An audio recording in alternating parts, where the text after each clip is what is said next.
Félicitations, apôtre Kevin. Félicitations, apôtre Kevin. Maman Nangai, félicitations. Maman namwe, félicitations. Et toute l'équipe. Nabo mukorana mwese. 10 ans, c'est beaucoup d'années. Imyaka 10 ni myinshi. Dans l'école biblique, on nous enseignait qu'une église commence effectivement entre 9 ans et 10 ans. Mishuri rya bira baratwigisha ngo bugishengero ritangura neza na neza bimaze kumara imyaka 9 canke 10. Les 3-5 premières années, c'est les années d'essai et erreur. Imyaka 3 ya mbere ni 5 niyo kugerageza urabe ko bifata. C'est comme quelqu'un qui vient dans l'avion, tout le monde commence à s'installer, ils mettent leur valise. Ça, c'est les 5 premières années. Ukagerageza gupanga imizigo yawe. Maintenant, quand l'avion quitte là pour aller sur la piste,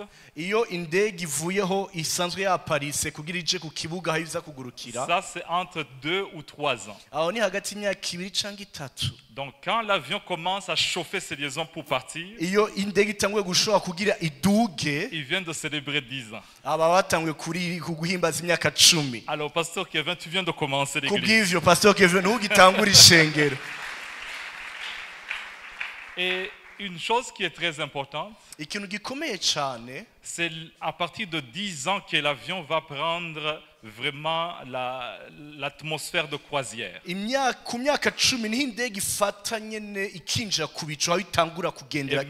le capitaine, le commandant de bord, il dit serrez vos ceintures. Ça fait beaucoup de bruit. Parce que c'est le moment de partir. Et je sens que si elle gît là où vous allez arriver, vous avez pris beaucoup de temps parce que c'est un Boeing 747. Quand c'est un petit avion, ça va sur la piste et piou, ça part. Ça c'est un hélicoptère, ça se lève directement. Mais quand c'est un grand avion, ça prend 10 ans pour que tout le monde se mette en place. Parce que c'est un avion cargo qui va aller de nation en nation. Et je sens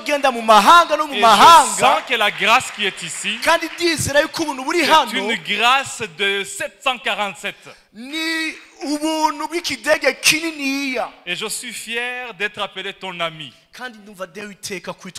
Donc dans le livre que tu vas écrire, parce que je t'ai vu écrire un livre, et ce livre avait beaucoup de tomes, de volumes.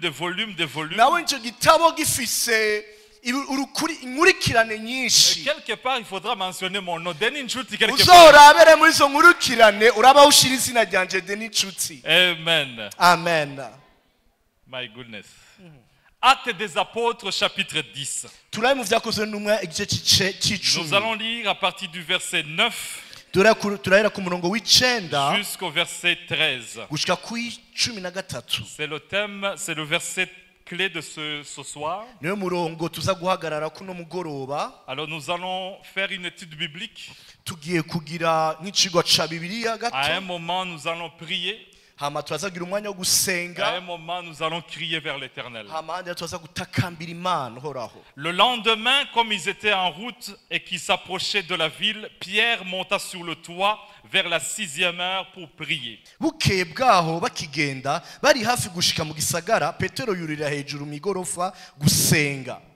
Il eut faim et il voulut manger. Pendant qu'on lui préparait à manger, il tomba en extase. Il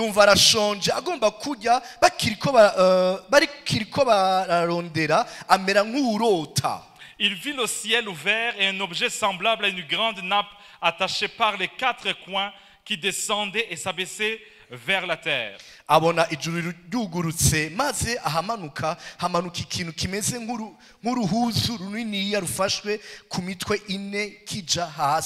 Et où se trouvaient les quadrupèdes, les reptiles de la terre et les oiseaux du ciel.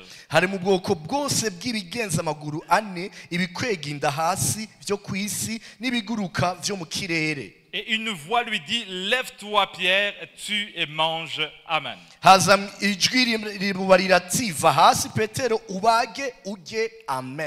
Amen. Amen. Le thème que j'aimerais vous proposer ce soir qui est monté dans mon cœur, c'est que désormais vous verrez un ciel ouvert.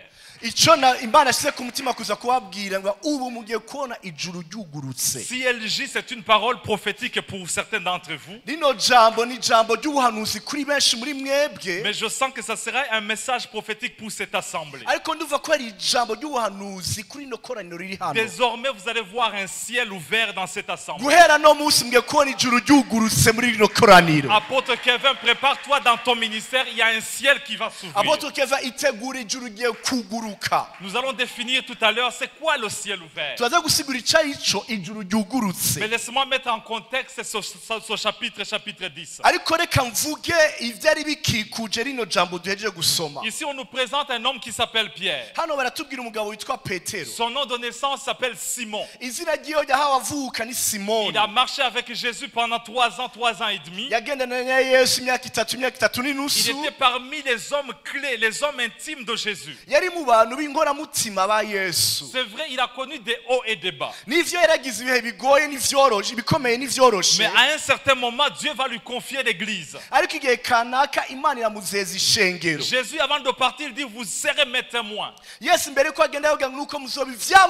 Non seulement ici à Jérusalem, non seulement en Judée, mais aussi en Samarie jusqu'aux extrémités de la terre.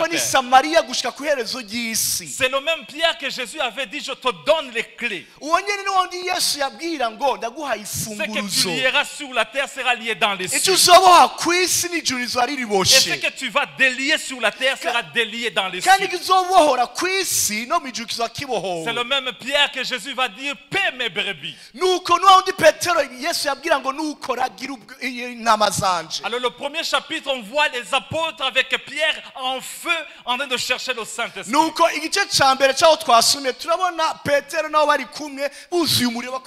Les actes des apôtres nous dit au chapitre 2 qu'à un moment le Saint-Esprit est descendu. Ils vont connaître un grand réveil. Ce jour-là, Pierre a prêché et 3000 personnes ont accepté le Seigneur. Et l'église a commencé à grandir. Jusqu'à ce que même au chapitre 6, il commence à organiser les départements de l'église.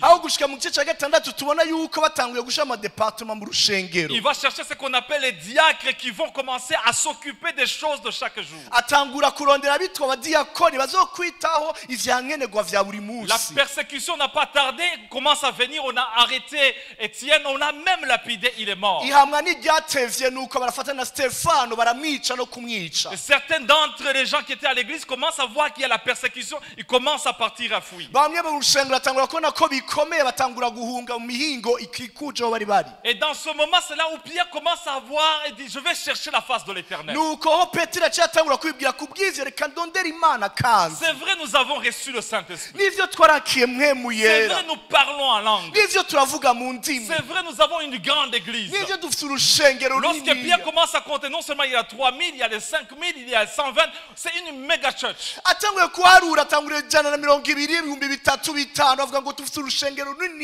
C'est vrai, les dîmes et les offrandes ont augmenté. C'est vrai, on n'est plus comme on a commencé. Mais moi, Pierre, j'ai faim. J'ai faim et j'ai faim. J'ai faim de la présence de Dieu. J'ai faim de voir la main de l'Éternel. J'ai faim de voir les promesses de Dieu s'accomplir. J'ai faim de voir l'accomplissement de toutes les promesses que Dieu m'a données. Jésus m'a dit que j'ai été jeune, mais à un moment je serai vieux.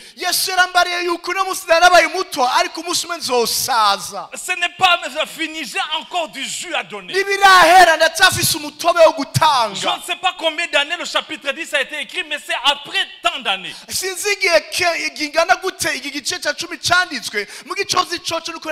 Et là, Pierre a cherché l'Éternel. Et dit, nous allons célébrer un autre anniversaire. Nous allons célébrer encore l'anniversaire de notre assemblée. Moi, Pierre, je ne suis pas satisfait. Parce que je sens qu'il y a encore plus dans le Seigneur. Je sens que les clés que j'ai reçues, il y a des clés qui n'ont pas encore travaillé. Il y a beaucoup d'âmes qui n'ont pas encore reçu le Seigneur. Il y a beaucoup de choses que nous devons accomplir. Quand je me compare avec Moïse, Moïse a vu la gloire de Dieu.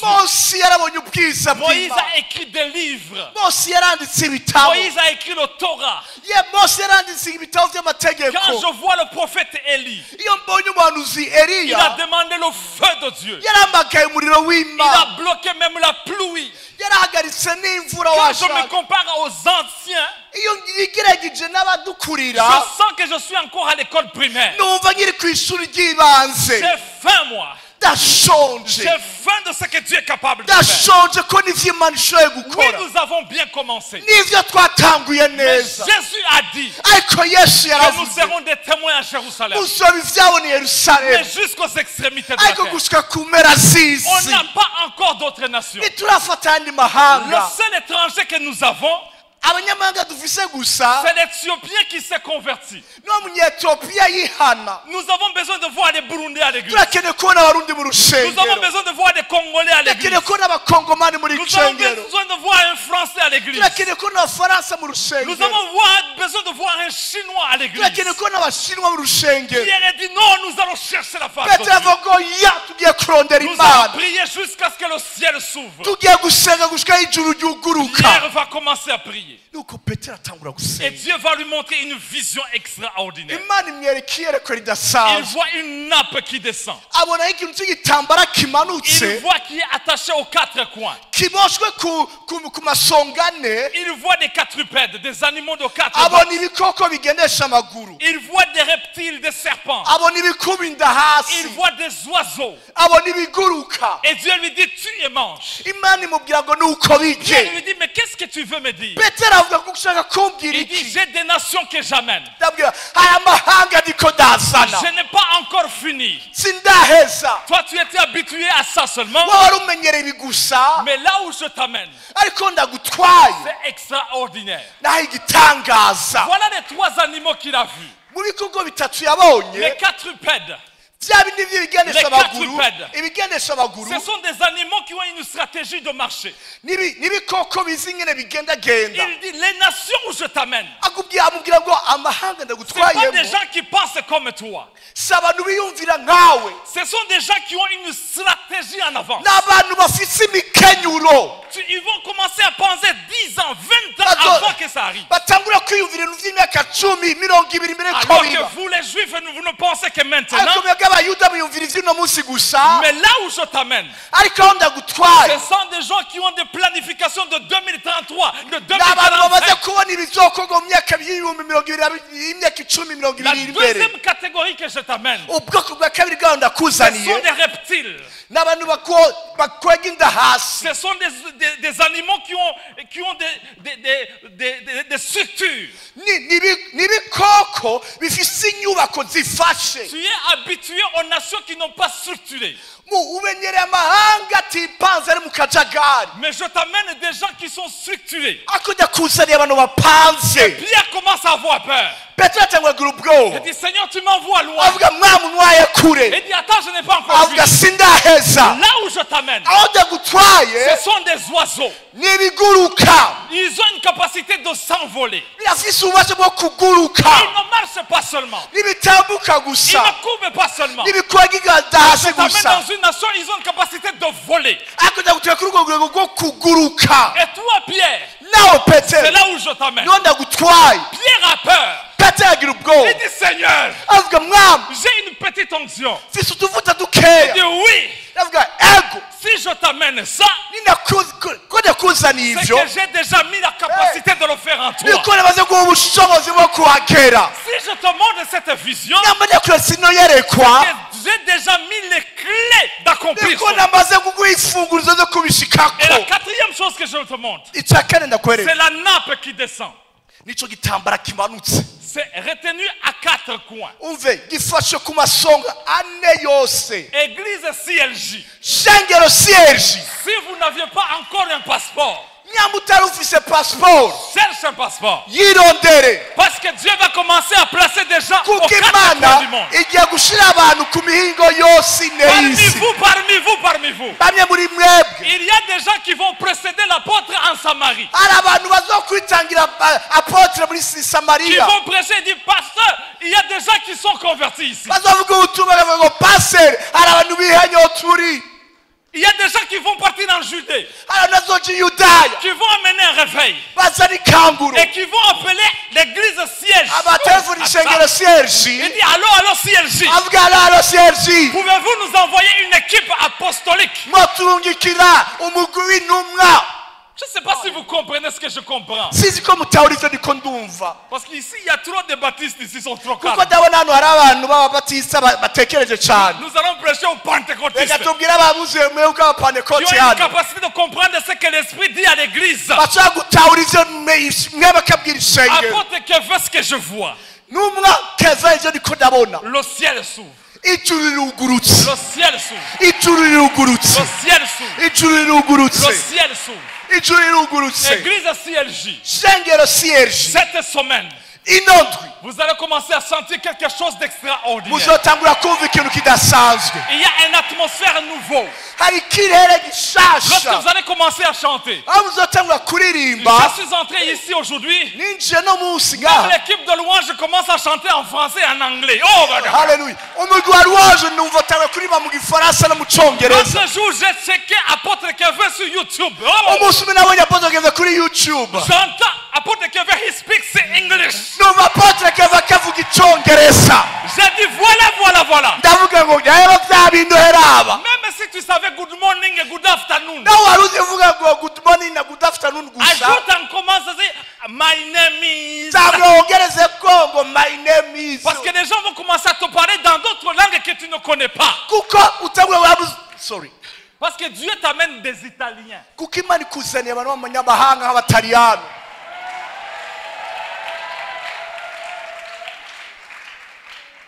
Que veut dire le ciel ouvert?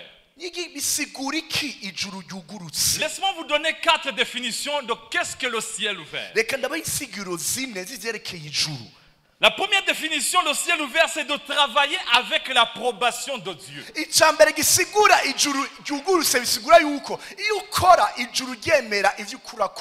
La Bible nous dit que lorsque Jésus a été baptisé, la Bible nous dit que le ciel fut ouvert et la voix se fit entendre. Et Dieu va confirmer que celui-ci c'est mon fils bien-aimé en qui j'ai mis toute mon affection. Dans Proverbe 16 verset 7, quand l'Éternel approuve les voies d'un homme, la Bible nous dit il dispose favorablement à son égard même ses ennemis.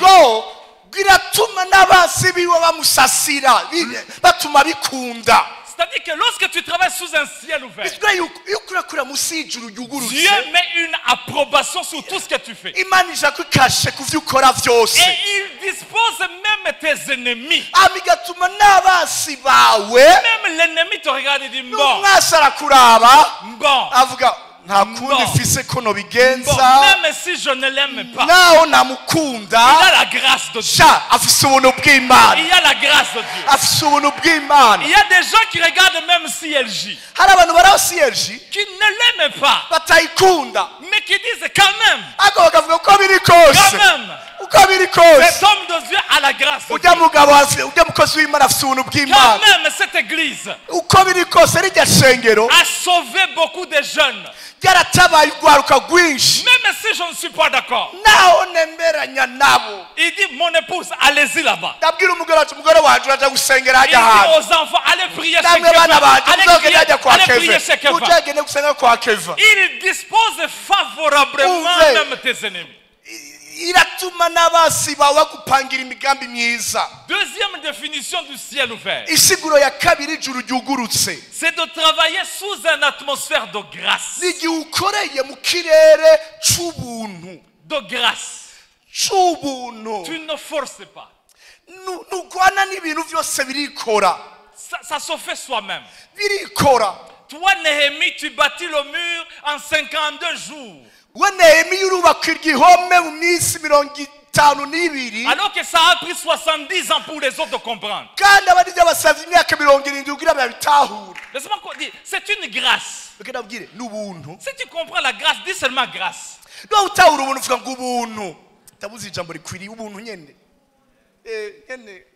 On était aux États-Unis et un monsieur nous témoigne d'une madame de son église. Une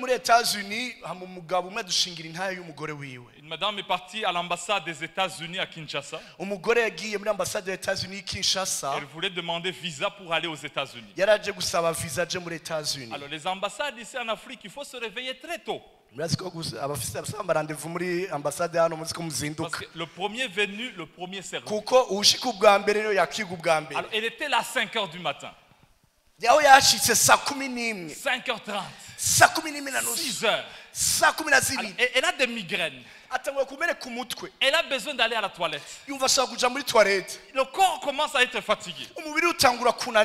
Alors quand un militaire, un policier qui est venu sur le gate,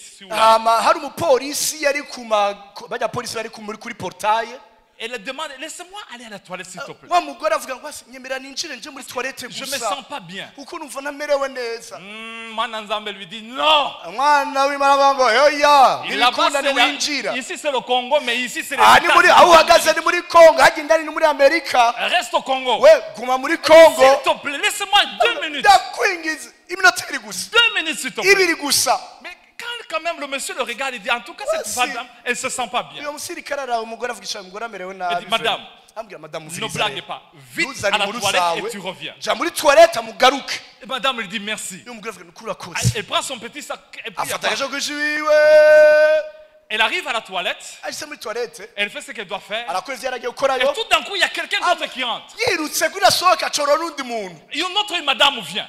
Elle dit, qu'est-ce que tu fais ici? Elle dit, non, c'est juste la toilette, je dois sortir. Mais qu'est-ce que tu fais ici? Je m'excuse, je dois sortir tout de suite. Donne-moi ton passeport. Elle dit, non, s'il te plaît, ne me refuse pas. Donne-moi ton passeport. Elle lui donne son passeport. Elle dit, suivez-moi. Elle le suit. Il rentre dans son bureau. La madame commence à le supplier. S'il te plaît, laissez-moi partir seul. Elle dit, madame, tu ne sais pas. Aujourd'hui c'est ma fête. J'ai prié que la première personne que je vais rencontrer, que je lui donne un visa de 10 ans. Alors, la grâce est tombée sur toi. Alors madame, bienvenue. Visa de 10 ans. Elle est sortie en criant. Et les gens dehors, ils disent, qu'est-ce qui se passe? Quand la grâce de Dieu tombe sur ta vie,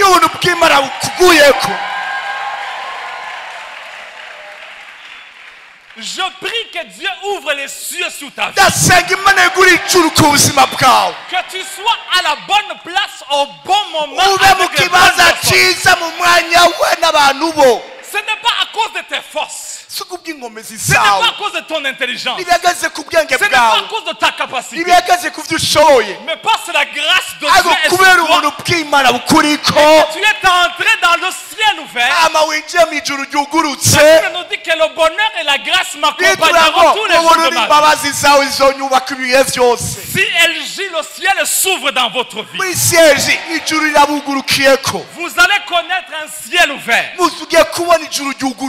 On vous dira Marie pleine de grâce.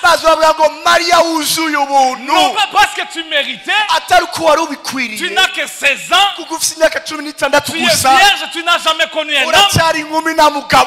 Tu n'as pas de relation, tu n'as pas de connaissance. Mais Dieu te confie des choses sans expérience. Ce n'est pas parce que tu as fait un PhD. Mais la grâce de Dieu est sur toi. Aïe, aïe, aïe, aïe, aïe. Troisième définition.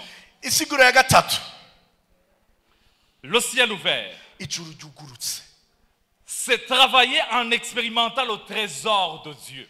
Ni gukora ubona cyangwa ukoresha ubutunzi bwe unaviga mu butunzi bw'Imana. Deutéronome chapitre 28 verset 12. Gusura mu vyagezwe Deutéronome chapitre 28 verset 12. Ku murongo wa 28 ku murongo wa 12. L'Éternel t'ouvrira son bon trésor. Uhoraho azokugura ubutunzi bwiwe bwiza. Virgule. Agakwabo le ciel. Ijuru. Aïe aïe aïe. L'Éternel t'ouvrira son bon trésor. Uhoraho guhora azobugururira ijuru ari ryo bukiko bwiwe buninahaye. Pour envoyer à son pays la pluie en son temps. Et pour bénir tout le travail de tes mains. Tu prêteras à beaucoup de nations. Et tu n'en prêteras point. Le ciel ouvert. C'est quand Dieu te donne même son bon trésor. Pierre prie. Il est dans les Actes chapitre 10. Il est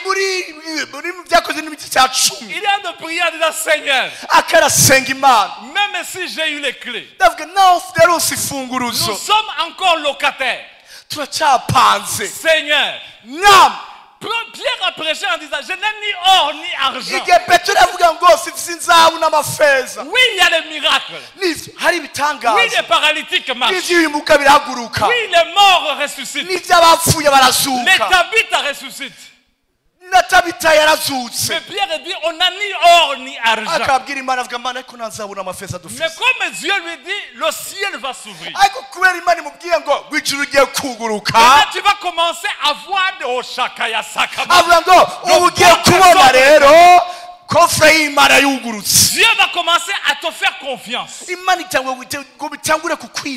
a des fois, regarde, les nouveaux administrateurs. Nous avons cette maladie en Afrique. On te nomme directeur. Pas directeur général.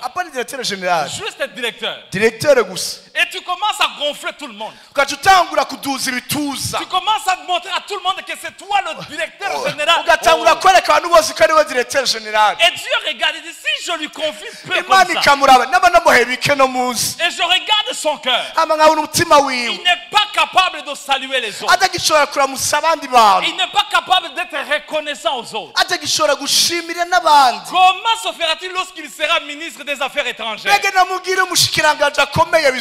pourquoi Dieu commence à travailler ton cœur d'abord. Il va te confier 12 personnes. Il va te donner 50 personnes. Il va te donner 120 personnes. Il va te donner 1000 personnes. Pour voir si ton cœur est toujours intègre. Pour voir que tu n'es pas quelqu'un qui commence à changer de voie. Dieu commence à regarder si tu aimes toujours ta femme. Parce que la maladie qui vient lorsque tu deviens célèbre, c'est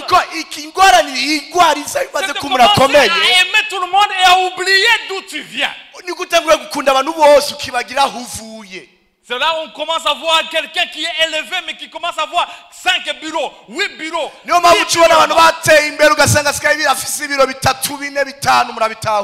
cela se fait?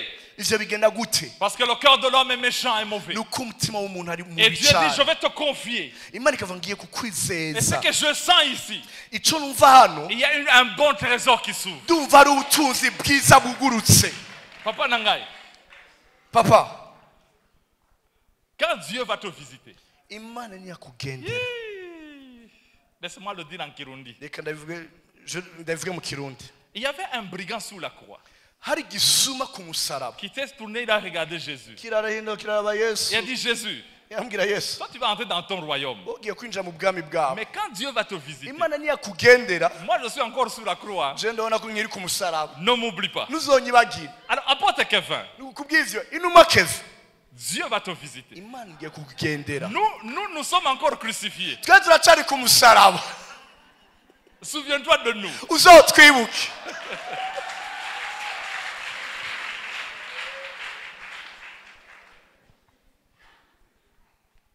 Est-ce que je peux sauter parce que je vois le temps de prier avant?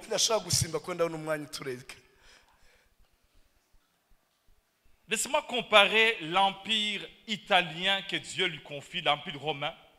Et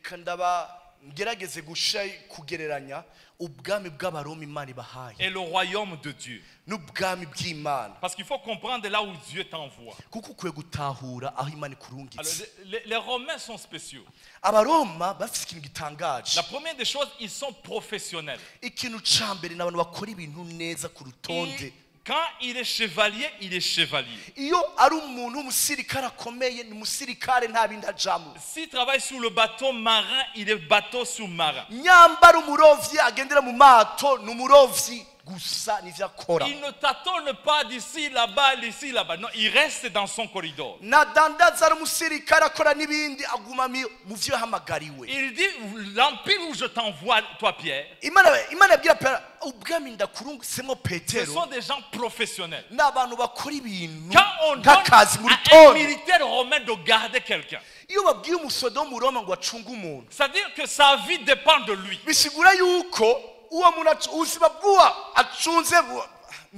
Si il s'évade, c'est lui qui va prendre sa place. Ce sont des gens, quand ils font des choses, leur vie dépend de là. Jusqu'aujourd'hui, nous avons encore des pavés qui datent de l'époque romaine. Parce que la manière ils faisaient les routes, c'est pas comme aujourd'hui nos ingénieurs. Parce que leur réputation, leur vie dépendait de ça.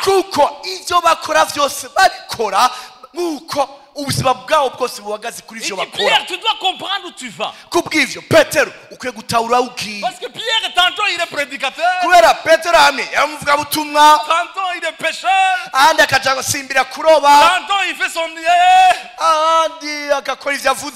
il a 2 minutes seulement pour lire la Bible. Tantôt il est avec toutes les veuves à donner à manger. On lui dit, Pierre, c'est toi qui prêches aujourd'hui. Moi, qu'est-ce que je vais prêcher? Non, là où tu vas, ils préparent leur sermon 6 semaines en avance.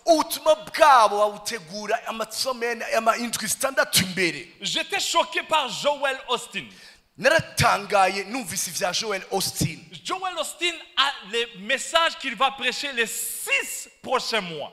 Joel Osteen ubutumwa azokwigisha mu mezi 2 ari imbere aba yamaze kubutegura. Moi je prépare mon message samedi soir. Je ubutumwa bwanje nigisha dimanche ndabutegura samedi mijoro. Mais les autres c'est 6 mois. Abandi ubutumwa azokwigisha mu mezi 6 ari imbere abutegura ubu. Il connaît ce qu'il va prêcher dimanche prochain et l'autre dimanche et l'autre dimanche. Arazi azokwigisha dimanche zanini dimanche nindi niyindi. Non, l'empire italien ou romain sont loin. Ubwami bw'abaroma babonera ibintu.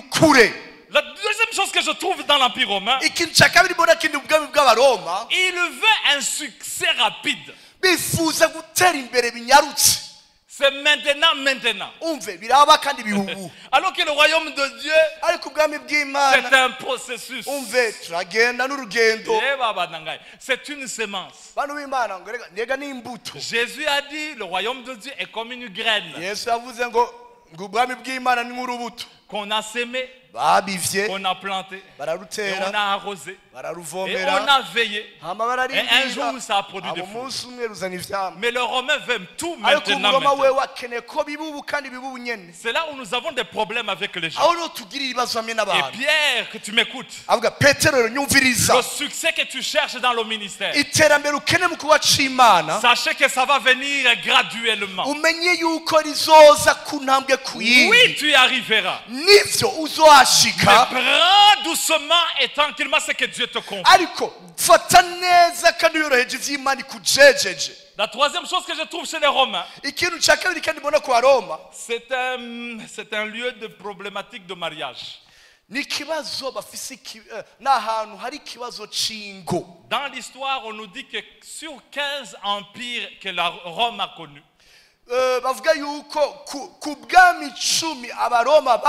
15 empereurs. abami ubwami bw'abaroma bwakoze 15 bwarongowe nabo canke bwamenye 14 étaient homosexuels. 14 babo bami bari abantu bahuze ibitsina nabo babisangiye. Donc pour eux le côté mariage, côté homme femme c'est kuri bo mariage na kajagari. Alors Pierre, prépare-toi. Nuko abwa Petero itegure. Là-bas ce sont des animaux sauvages. Augiye ni nyamaswa. Ce sont des quadrupèdes et des reptiles. Ibikoko by'amagurane n'ibikwega inda hasi. Si tu ne tires pas attention, ils vont te manger. Utaravye neza bizokumira. Nous prions que nos jeunes Burundais connaissent à gauche à droite les expériences des nations. Turashaka yuko gwaruko gwacu ku Burundi bumenya hirya no hino ivyandi mahanga bayemo. Mais nous avons remarqué que nos jeunes qui quittent le Burundi, qui arrivent au Canada, qui arrivent aux États-Unis, qui arrivent en Europe, ils changent même. Ariko icyo twabonye nuko ugwaruko gwacu ku Burundi rugiye mu mahanga baba i Buraya muri Amerika cyangwa muri Canada ubwa usanga bwahinduwe naho bagiye. Le jeune qui était en feu pour le Seigneur, umusore yari yuzuye umuriro kubw'umwami, qu'il descend l'avion yamarutse indege et qu'il voit Montréal, akabona Montréal, il dit oh nzambe nangai, anavuga yo mana yanje. Le langage commence à changer. Atangura guhindura imvugo. Il prend Jésus, il le met dans la poche. Afata Yesu akamubika mu mufuko. Il dit tokomona na lola, on s'en verra au ciel. Mais les jeunes de CLJ, ce sont des jeunes qui vont garder la foi. Même si tu vas en France, garde un cœur pur. Si tu vas en Serbie, garde la prière, mon frère. Même si Dieu t'envoie en Ukraine, ne sois pas étonné, garde la foi. Que ton Dieu c'est le même à Musaga Kinani, il est le même là-bas. N'arrive pas là-bas. Et quand tu verras la grandeur, la beauté, et tu commences à dire, tu sais quoi? Tu commences à déliter le numéro de téléphone de Pasteur Lopez. Il envoie le pasteur apôtre Kevin. Non, non, garde la foi. Apôtre Kevin, l'église où j'ai grandi, on était en feu. C'est l'église qu'on appelle Minevam. On a connu un réveil dans les années 92-93. Aujourd'hui, les jeunes que je regarde qui ont été avec nous, je vois les Christian Murengera. Je vois Aimé Ninganza. Je vois Chris Ndikumana. Je vois Noël Semabaya. Je vois des jeunes qui étaient en fait, qui jusqu'à aujourd'hui, ils gardent la foi.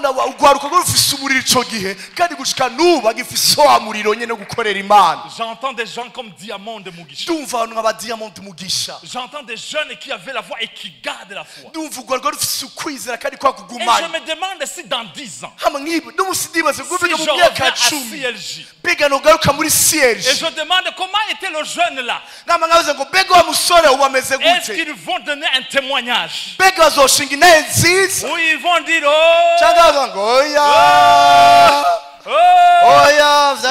il est parti à Rome. Et si c'est à Rome, c'est à Rome. Et ce qui se passe à Rome reste à Rome. Non, non, on veut entendre que même à Rome, il y a des gens qui gardent la foi. Pierre écrit, 1 Pierre, il dit l'église qui est à Babylone vous salue. Ainsi que Marc mon fils. Ce n'est pas parce que Marc n'est pas à Jérusalem qu'il ne garde pas la foi. Ce sont des gens qui se sont dit nous allons bouleverser les nations. Ils vont bouleverser Babylone. Ils vont arriver à Rome, ils vont bouleverser Rome. L'empereur Agrippa va se convertir. Le centenier va recevoir Jésus. Même Pilate, sa femme m'a dit je reçois Jésus. Nous allons voir une nouvelle génération des apôtres, des prophètes, des pasteurs qui vont se lever. Qui vont dire oui. Nous recevons son mandat. Et nous allons être témoins. À Kinanira. À Kigali. À Kampala. À Khartoum. À Caire. Jusqu'aux extrémités de la terre. Dans les 5 minutes, laissez-moi vous donner 3 clés qui vont ouvrir le royaume. Et nous allons prier pour terminer. La Bible nous dit au verset 9, Pierre monta sur le toit vers la 6e heure pour prier.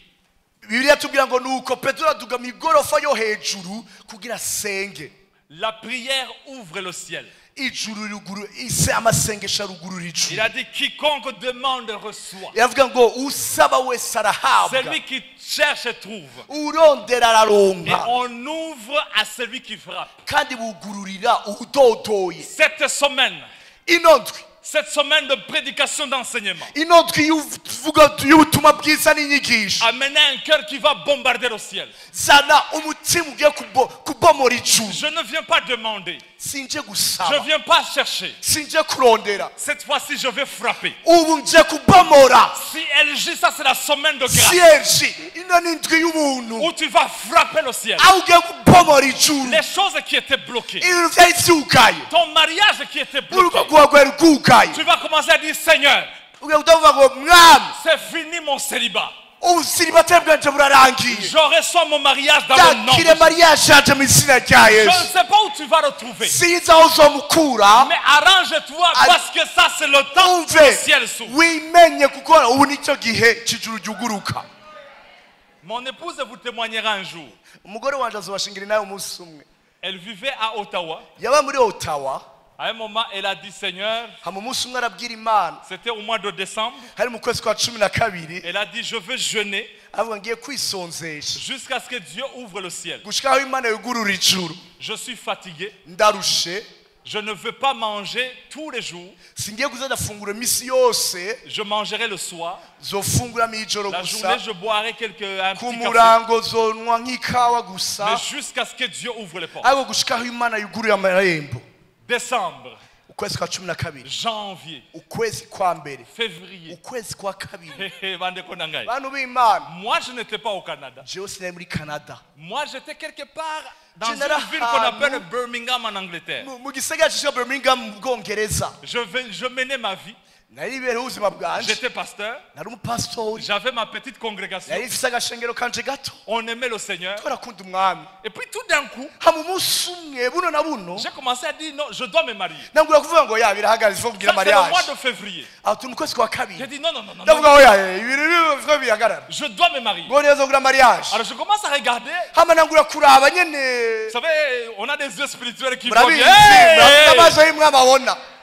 alors je cherche. Mais je sens qu'il faut chercher.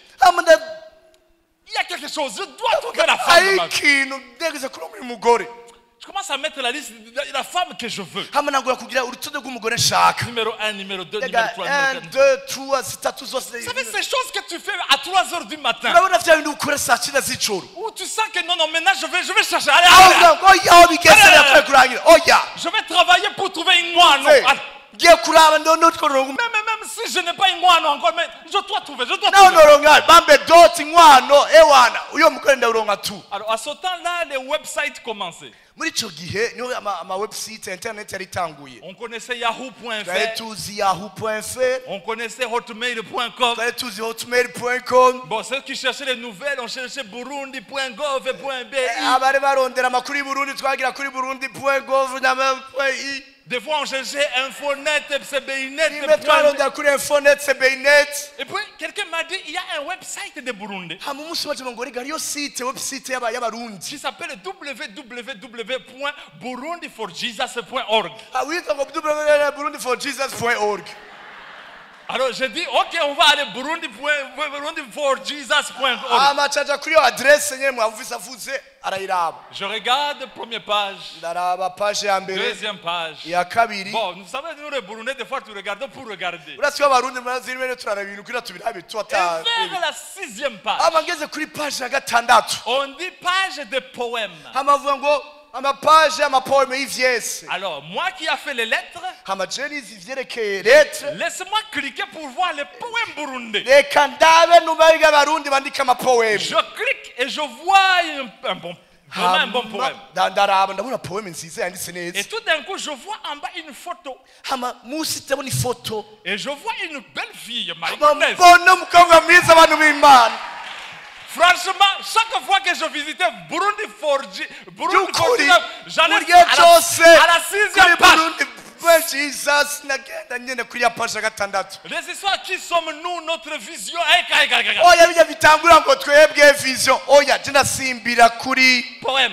Poème. Et je ne lisais pas, je regardais son beau. Et puis je cherche le web design, la personne qui a fait le web. Et c'était mon frère Jean-Claude Makaka. Alors j'essaye, parce que mon frère, il a un esprit de discernement. Je ne peux pas lui dire qu'il y a la page 6 qui m'intéresse. Alors, je passe. Maintenant, le poème là, c'est qui cette fille-là? Et puis il me dit, tu te rappelles? J'ai dit, wow. C'est Popina. Parce que c'était le surnom qu'on donnait à Rachel. Parce qu'à l'école, c'était la matutine. Nous étions en 5e année. Tout le monde, on était noir foncé comme moi. Tout le monde était noir. Sauf on voyait Popina teint clair. Tu ne peux pas oublier Popina. On est tous café. Et puis ça vient café au lait. Et puis café. Tu ne peux pas battre. Mais ce que je ne savais pas, c'est qu'elle était en train de prier. Elle était dans son 3e mois. Elle bombardait le ciel. Mon frère, j'ai cherché le téléphone jusqu'à ce que je trouve. Alors nous les pasteurs, on ne sait pas draguer. La première heure, tu parles de versets bibliques.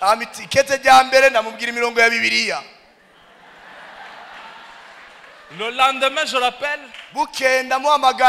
J'ai dit, bon, il y a 3 clés que je ne t'ai pas données.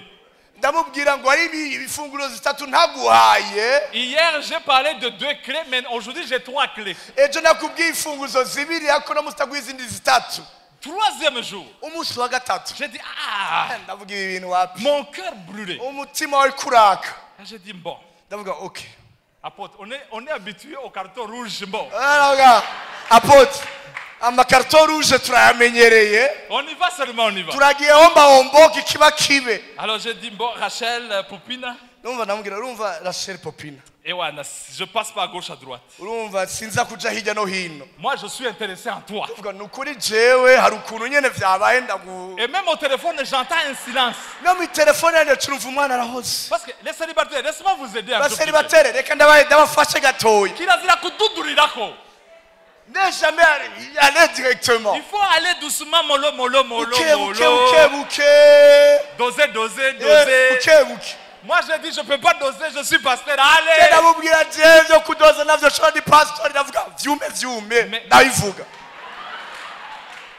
Elle était dans la prière.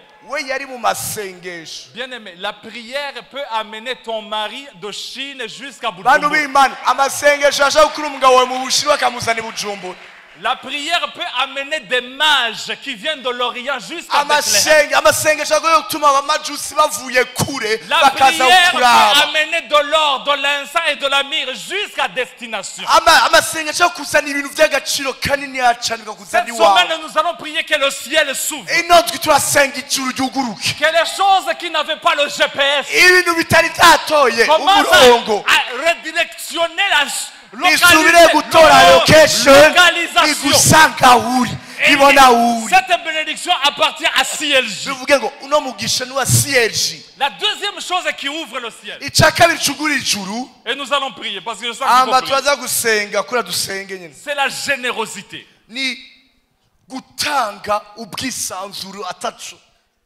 Proverbe 18, verset 16. Les présents qu'offre un homme lui ouvrent la voie et le conduisent auprès des grands.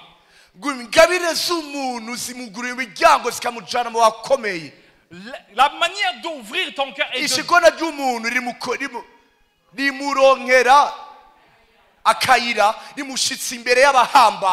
donc, la générosité que tu as va ouvrir certaines portes.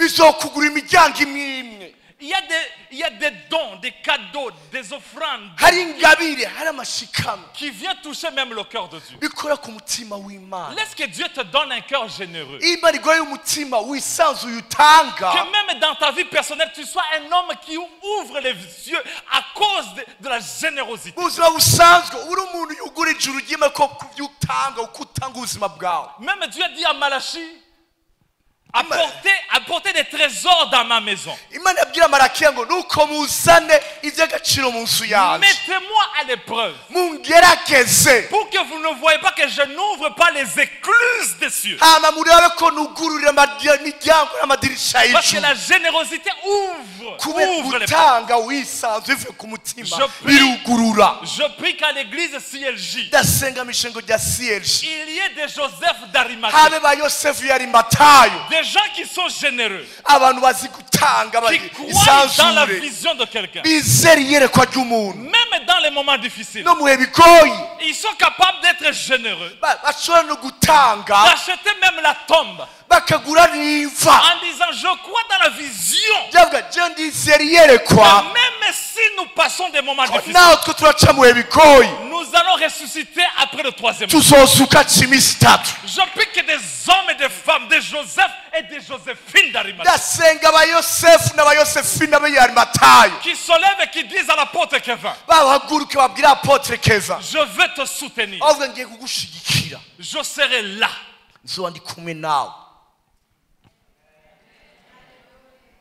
Vous savez, dans ma famille biologique, j'ai mon frère qui est pasteur. Il s'appelle Jean-Claude Makaka. Quand je suis venu au Burundi, j'ai trouvé qu'il a commencé une église. Jean-Claude, j'ai prié pour lui pendant 10 ans pour qu'il reçoive.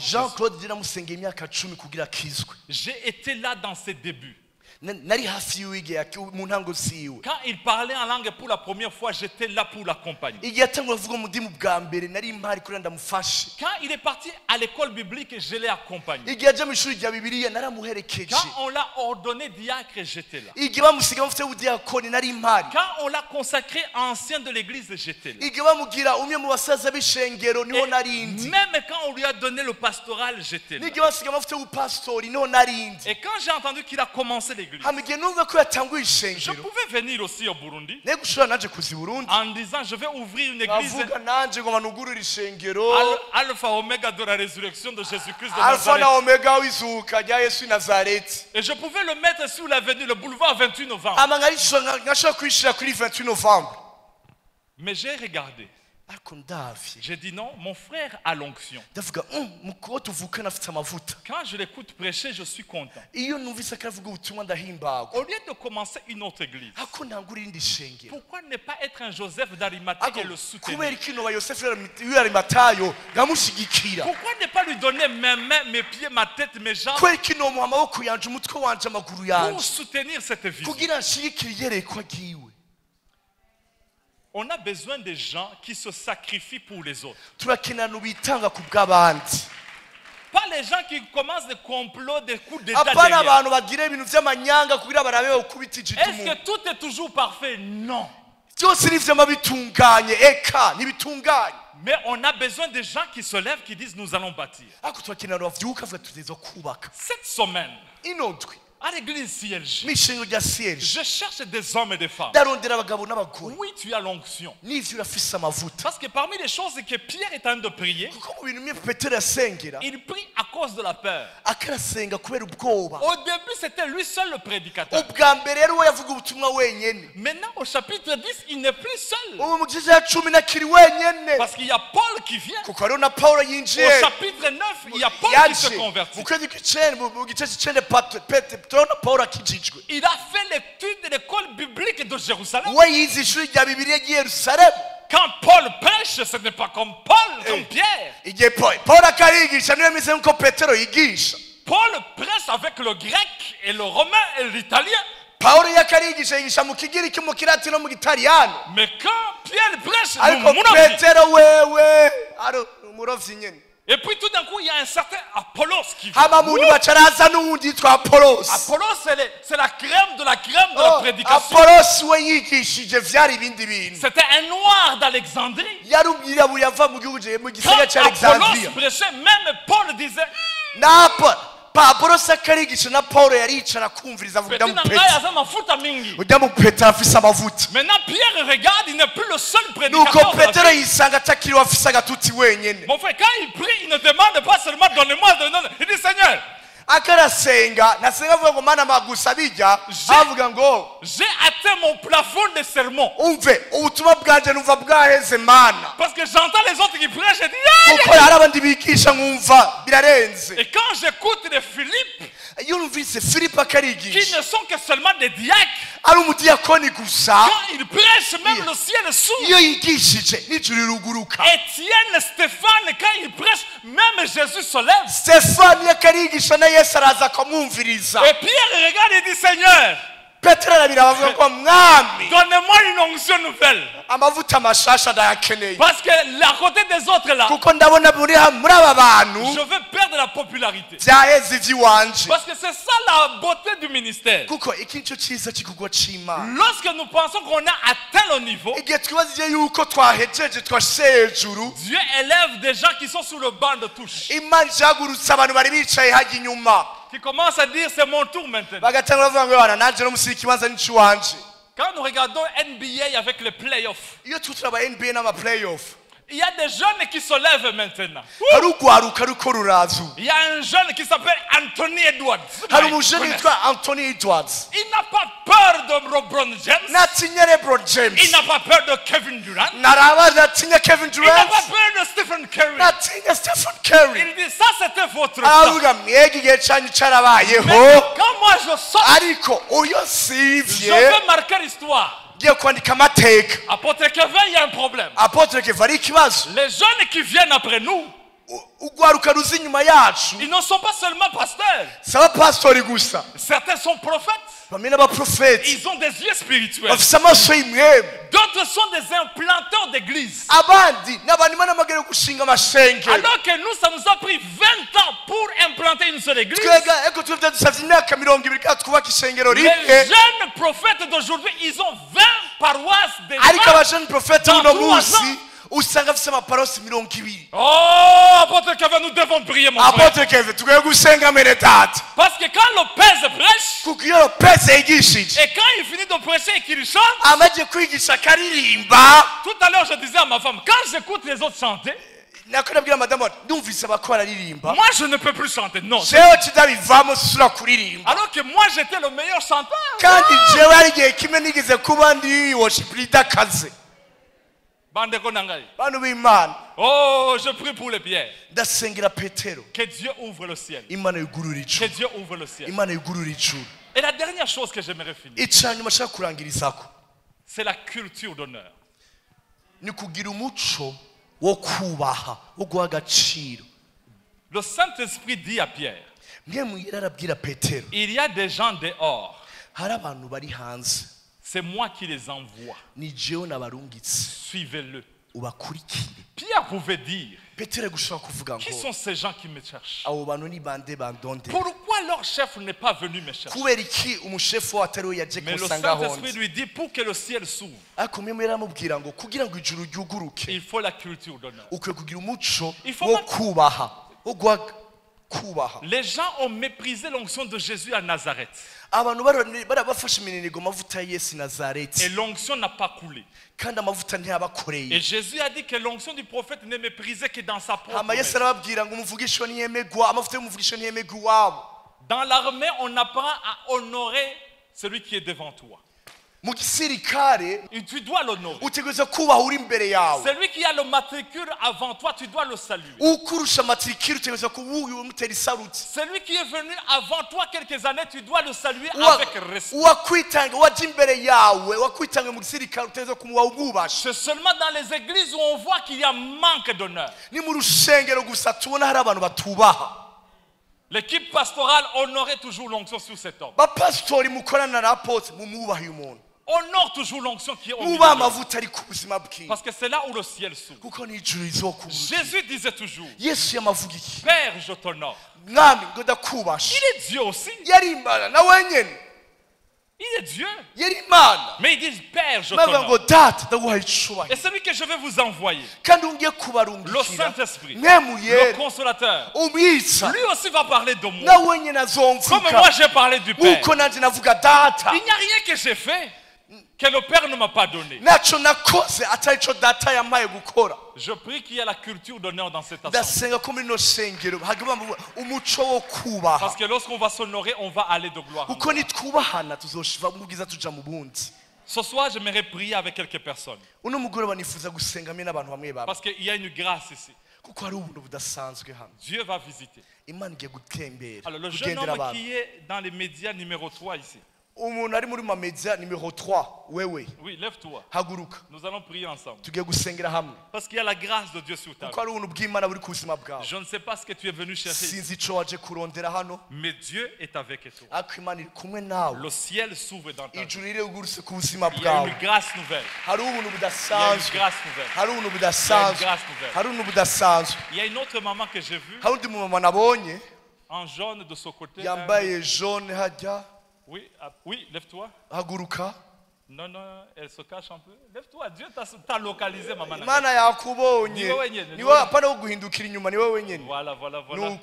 Est-ce qu'on peut l'acclamer pour l'encourager?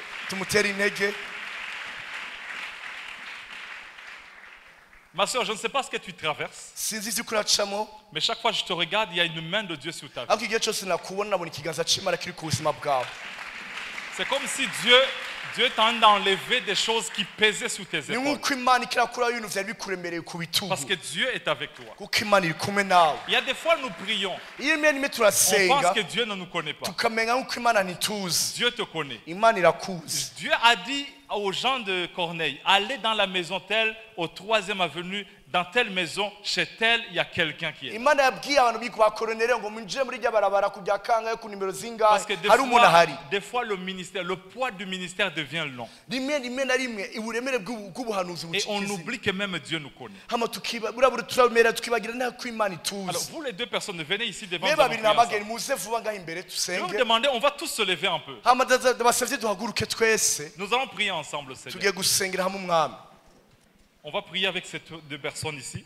Mais je sens qu'ici, il y a d'autres pierres qui sont ici.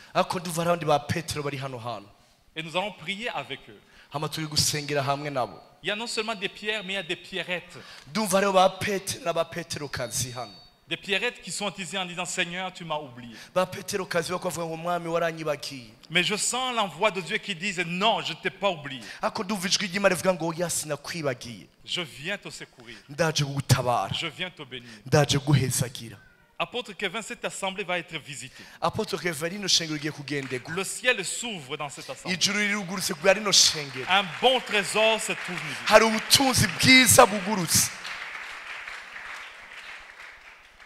Je vois des missionnaires qui sont envoyés. Il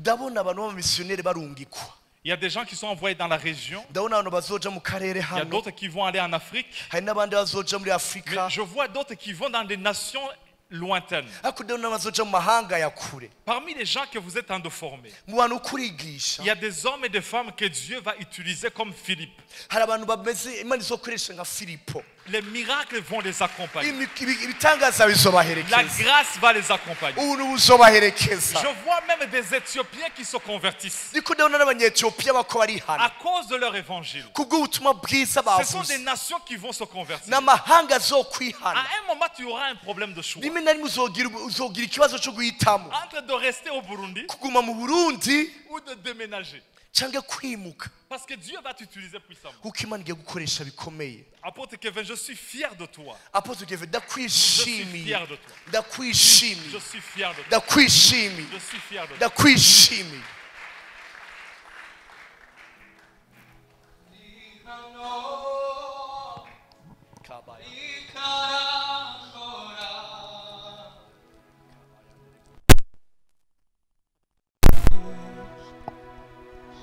Damushima ibiganza byacu tubishyize hejuru ari hano hagati muri twe damushima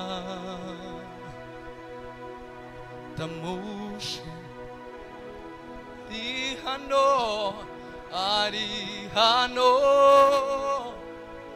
ari karakora damushima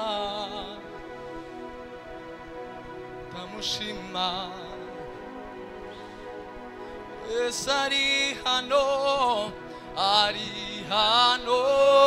hagati muri twe damushima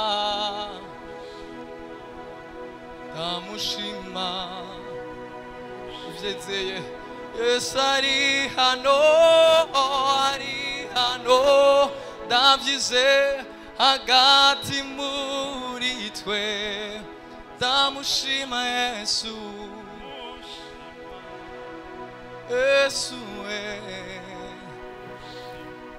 Papa ari hano hagati muri twe damushima umwami damushima Yesu. Je ne sais pas s'il y a quelqu'un qui est malade du dos. En bas du dos ici. Si tu es là, lève ta main. Oui, je vois une personne. Est-ce qu'il y a quelqu'un aussi qui a un problème de nerf sciatique? Parce que Jésus est venu aussi pour guérir. Gardez vos mains en l'air. Je sens le ciel ouvert pour les guérisons. Dans le nom puissant de Jésus. Dans le nom puissant de Jésus. Au nom de Jésus.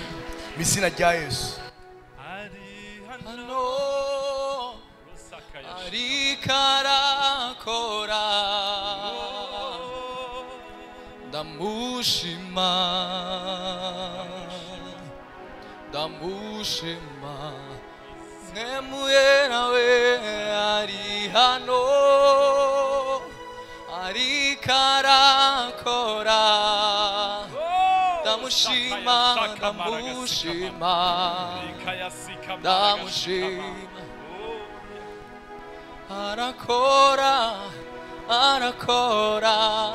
arakora ibitangaza kandashitse asharada basintakaba muco aharumwiji uwo mwami wacu arakora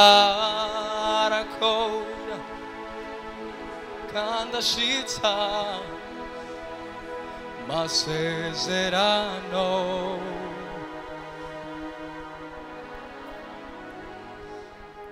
arakora